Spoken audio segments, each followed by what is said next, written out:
បញ្ហាម៉ូតូបងដែលប៉ាខ្សោយស្ទួកអត់ស្ទុះញាក់ញ័រងាងឬមួយក៏ពេលព្រឹកដែលប៉ាទៅលន់ងីបឬមួយក៏មូកអាដំបងទៅលន់ជ្រៃដូចចង្រិតយំណា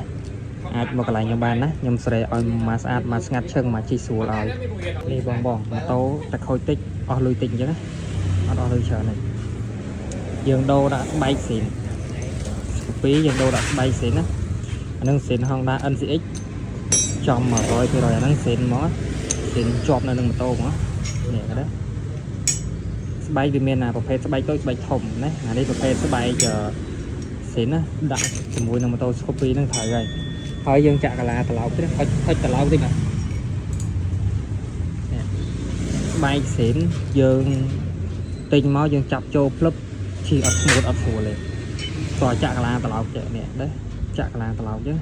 ចាក់កាឡាត្រឡោកដើម្បីឲ្យវាចាប់ជាមួយស្បែកនេះកន្លែងខ្ញុំធានាឲ្យអត់លឺសលេងហ្វីវអត់ញាក់អត់ញ័រជីស្ទុះជាងបោះដើមវាណាបោះដើមវា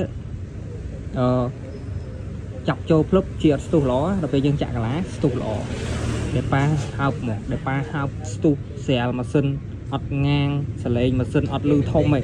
ជីស្រួលណាហើយជាប់គ្នាយើងប្រើជាប់គ្នាសេរីចំលេខកូដវា KOJ ជាទូទៅមានលេខកូដ KYT K20 អាហ្នឹងសិតតែសេរីទៀតទេជាទូទៅសេរីពោះគឺយើងវាយលេខកូដឲ្យចំតែម្ដង KOJ សាពៀន K2F ណាសេរី Scoopy សេរីពោះលេខកូដវាហើយស្បែក3ដុំបោះស៊ីនបងមើលទៅនេះគេដែរដាក់ធានាមកអែមស្បែកស្បែកឧទាហរណ៍ខ្ញុំទិញមកអញ្ចឹងខ្ញុំទិញបោះស៊ីនមកខ្ញុំចាប់ចូលភ្លឹបជាចំភ្លឹបគឺឈីអត់ស្រួលទេដោយសារអីត្រឡោកអត់មានកាឡាដាក់ចូលហើយយើងមានបច្ចេកទេសស្រេជាមួយត្រឡោកនេះណាស្រេត្រឡោកជាមួយស្បែកដើម្បីឲ្យវាស្រួលទៅដាក់ចូលទៅជីស្ទុះស្រួលអញ្ចឹងបងដែលធ្លាប់ដូរកន្លែងខ្ញុំកន្លងមកដឹងហើយពួកម៉ូតូ Scoopy Scoopy PC 125ហ្នឹងដាក់ចូលទៅធានាមកស្ទុះអញ្ចឹងហើយធានា3ខែហើយគ្រឿងសេនគឺខាងខ្ញុំភាគច្រើនគឺខ្ញុំប្រើគ្រឿងសេនដោយសារអីខ្ញុំបញ្ចុះតម្លៃ 40% មួយឃើញធូទៅក៏ដាក់បោះសេនយកតែម្ដងទៅណាព្រោះដោយសារអីគឺខ្ញុំបញ្ចុះតម្លៃ 40% ស្បែកចុះតម្លៃ 40% តែពានហ្នឹងគឺយើងបញ្ចុះតម្លៃទាំងអស់ណាអញ្ចឹងដូចម៉ូតូនេះគឺកាលណាតែធ្វើតិចគឺអស់លុយតិចចឹងណា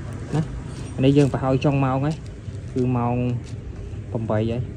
ឡូវយើងប្រហោចចុងម៉ោងរៀបចំចាប់ចូលណាអញ្ចឹងសម្រាប់បងដែលមានបញ្ហាអីហ្នឹងជិះម៉ូតូញាក់ញ័រខ្សោយងាង